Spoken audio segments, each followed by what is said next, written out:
নমস্কার, aroma of রান্নাঘরে আপনাদের সকলকে স্বাগত। আজকে আরও একটা নতুন রেসিপি নিয়ে এসেছি। আমার বাড়িতে এটা তো সবার খুব প্রিয় রেসিপি, সরসো দা শাক আর মক্কে দি রুটি। আমাকে কমেন্ট বক্সে জানাবেন অবশ্যই যে আপনাদের কাদের কাদের এই রেসিপিটা ভীষণ প্রিয় বা এই খাবারটা খুব প্রিয়। চলুন আপনাদের সকলকে সঙ্গে নিয়ে শুরু করি আজকের এই রেসিপি।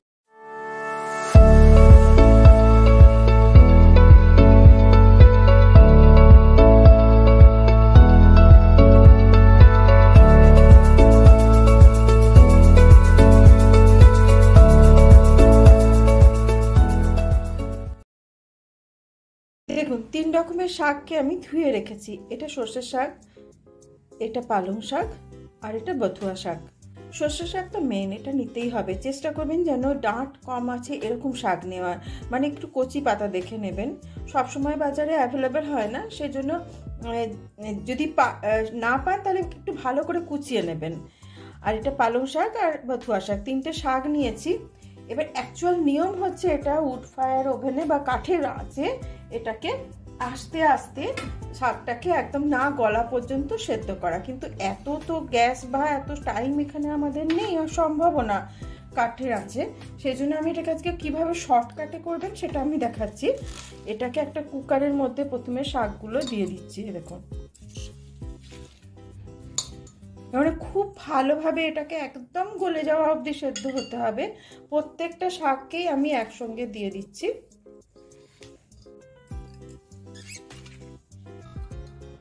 আর এই পালং শাকটা, এবার এতে কি কি দেব সেগুলো বলছি। আচ্ছা, এই ট্রের মধ্যে কিছু জিনিস রেখেছি। দেখুন, এখানে না আমি 2-3 রকমের আদা কুচিয়ে রেখেছি। প্রথমে তো রেখেছি রসুন এরকম কুচোনো, আর একটা রসুন রেখেছি দেখুন গোটা আছে, আরও একটা রসুন রেখেছি এরকম কাট দেওয়া আছে, এইভাবে কেটে রাখা আছে। আমি দেখাচ্ছি হাতে একটুখানি, জাস্ট এরকম ভাবে কাটা আছে। এগুলো লাস্টে লাগবে, এই রসুনটা।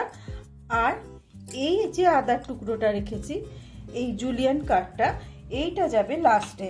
এই যে আদার টুকরোটা আছে এটা রেসিপির মাঝে যাবে, আর এই যে রসুনটা আছে এই দুটো রসুন রেসিপির মাঝে যাবে। যেটা প্রথমে যাবে আদা, সেটা হচ্ছে এই আদাটা। আর আছে একটা মিডিয়াম সাইজের পেঁয়াজ, একটা টমেটো, ছোট টমেটো পিওরি নিয়েছি।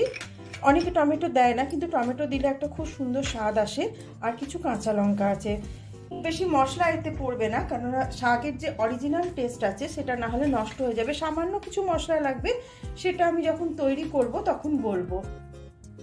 এবার এই যে শাকটা প্রেসার কুকারে রাখলাম, এই শাকের ভেতরে কি কি দিচ্ছি দেখুন।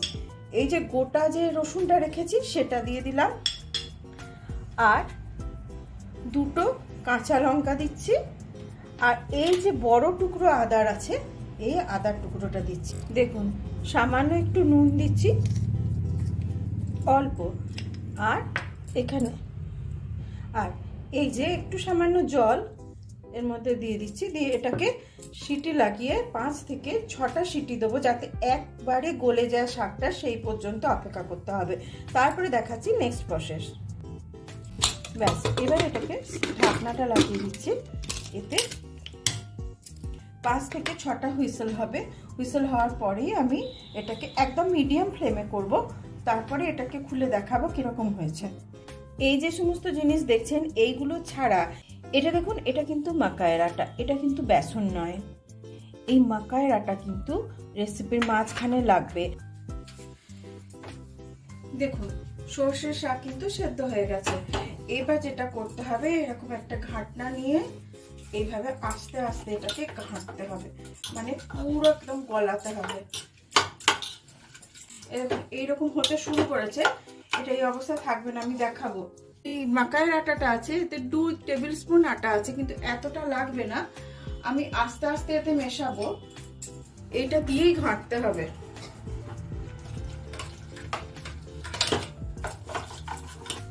আরো একটু লাগবে।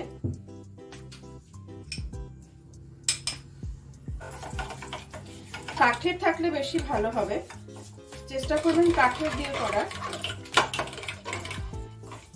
ব্লেন্ডারে ব্লেন্ড করাই যেতে পারে, কিন্তু সেই ক্ষেত্রে যে টেস্টটা না খারাপ হয়ে যাবে, মানে একদম স্মুথ হয়ে যাবে না কিন্তু, এটা একটু থাকবে এতে।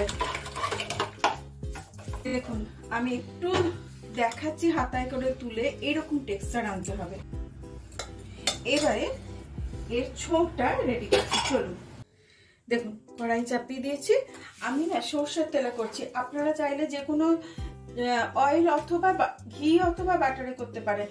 এই রসুন কুচিটা প্রথমে দেবো। রসুন একটু হালকা ভাজা ভাজা হলে এবারে পেঁয়াজটা দিয়ে দিচ্ছি।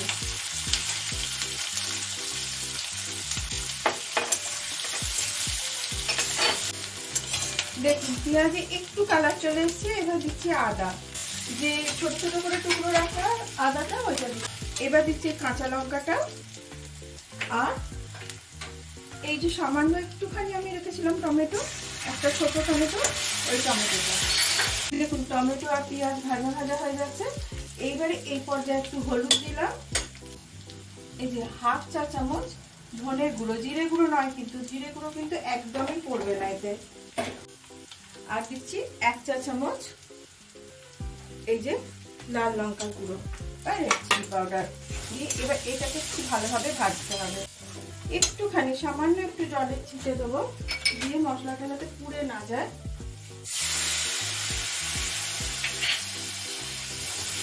মশলাটা ভাজা অবধি অপেক্ষা করব। দেখুন আমি ক্লোজে দেখাচ্ছি, মশলা থেকে তেল ছেড়ে দিয়েছে। দেখুন তেল আলাদা হয়ে গেছে। এইবারে ওই শাকটা মেশাবো, শাকটা ঘেঁটে রেখেছিলাম, ওই শাকটা মেশাচ্ছি। শাকে অল্প নুন দিয়েছিলাম, সেজন্য নুনটা আন্দাজ মতন টেস্ট করে দেবো। আর এই এতটা নুন দিচ্ছি, আমি দেখে নিয়েছি। আর দিচ্ছি একদম সামান্য অল্প একটুখানি ব্যালেন্স করার জন্য চিনি। যারা চিনি খান না তারা স্কিপ করবে। ব্যাস, আহা খুব সুন্দর গন্ধ রয়েছে, একটা দারুণ সুন্দর টেস্ট হবে এই শাকটা। একবার বাড়িতে অবশ্যই বানিয়ে দেখবেন। আর যেদিন বানাবেন একটু বেশি করে বানাবেন, খানিকটা সরিয়ে ফ্রিজে রেখে দেবেন, কেননা তারপরের দিন সবাই আবার চাইবে। এবার এটাকে একটু ভালোভাবে ফোটাতে হবে। তার আগে এটাতে একটুখানি ঘি আমি দিয়ে দিচ্ছি। ঘি এখন দিচ্ছি, আর একটু চকে যাবে। যা দারুণ খেতে লাগে না এটা, একবার অবশ্যই শীতকালে বানিয়ে দেখবে। দেখুন এটা হয়ে গেছে, আমি এবার পরিবেশন করে দেবো। আমি গ্যাস নিভিয়ে দিচ্ছি, এর উপর একটা ছোঁক লাগাবো। পরিবেশন করার পরে সেই ছোঁকটা লাগাবো। চলুন দেখতে থাকুন। এখানে আমি ঘি না গরম করে নিয়ে এসেছি, এতে 2 শুকনো লঙ্কা দিচ্ছি, আর একটু রসুন রেখেছিলাম সেই রসুনটা দিলাম, যে জুলিয়ান কাট আদাটা রেখেছিলাম সেই আদাটা দিলাম। এগুলো একটাও কিন্তু পুড়বে না বা ওভার কুক হবে না। আর একটুখানি এই কাশ্মীরি রেড চিলি পাউডার। এবারে এইটা একটা উপর থেকে তারকা লাগাবো। হয়ে গেছে এটা। এবারে এটাকে উপর থেকে জাস্ট তারকা লাগিয়ে দিন।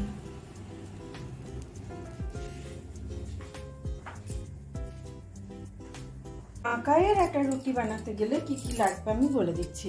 এখানে এই যে জলটা রেখেছি, এর থেকে দেখলেই বুঝতে পারবেন আমি গরম আছে, প্রচন্ড গরম। এটা একটুখানি নুন দেবো জাস্ট ফর টেস্ট। ঘি এই জলের মধ্যে 1 চামচ, আমি এই এতটা ঘি, আমি কিন্তু গরম জল, ঘিটা আরামসে গুলে যাবে। এই জলটা দিয়েই আমি এই আটাটাকে মাখবো। এইবার এই যে আটাটা আছে এর মধ্যে আস্তে আস্তে নুনটা মিশিয়ে দিই, এটাকে ঢেলে দিচ্ছি। কিন্তু আমি হাতে করে মাখবো না, আমি একটা স্প্যাটুলা রেখেছি, স্প্যাটুলার সাহায্যে মাখবো। মাখা যাবে না হাতে করে, প্রচন্ড গরম। সহ্য করতে পারবো তখন একটু হাতে করে হালকা করে ম্যাশ করে রাখবো। একটুক্ষণ রেস্টে থাকার পর কিছুক্ষণ তারপরে মাখবো। এবার এটা হাতে নেওয়ার মতন হয়ে গেছে। এবার এটাকে ভালোভাবে ঠেসে নিচ্ছি, বেশ ভালোভাবে মেখে নিলাম। এবার ছোট ছোট লই। মক্কার আটা রুটি কিন্তু সাইড থেকে একটু ফাটা ফাটা হয়, তার কারণই হচ্ছে এই আটাতে একদমই গ্লুটেন থাকে না, মানে গ্লুটেন ফ্রি বলতে পারেন।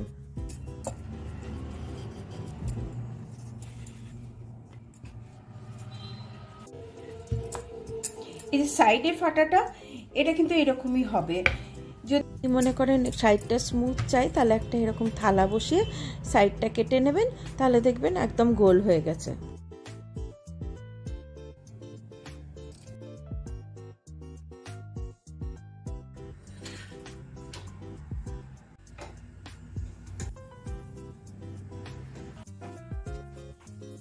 দেখুন এরকম মকাইয়ের আটার ফোলা ফোলা রুটি আর সর্ষের শাক একদম রেডি। চলুন তাহলে এবার পরিবেশন করে দিই। দেখুন কীরকম হয়েছে এই সর্ষের শাক আর মাক্কাইয়ের আটার রুটি। দারুণ খেতে হয় আর একদম পাঞ্জাবি ধাবার মতো হয়। আর এই লঙ্কার আচারের রেসিপির লিংক আমি ডেসক্রিপশন বক্সে দিয়ে দেবো, আপনারা দেখে নেবেন। এই সর্ষের শাকটা খেতে হয় না, একবার অবশ্যই বাড়িতে বানিয়ে দেখবেন। আশা করি আপনাদের ভালো লাগবে, এবং যদি ভালো লেগে থাকে তাহলে প্লিজ একটা লাইক, শেয়ার আর সাবস্ক্রাইব করবেন। আর যে সমস্ত দর্শক বন্ধু আমার এই রেসিপি ফেসবুক পেজ থেকে দেখছেন তাদের কাছে অনুরোধ রইল প্লিজ ফলো করবেন। ধন্যবাদ।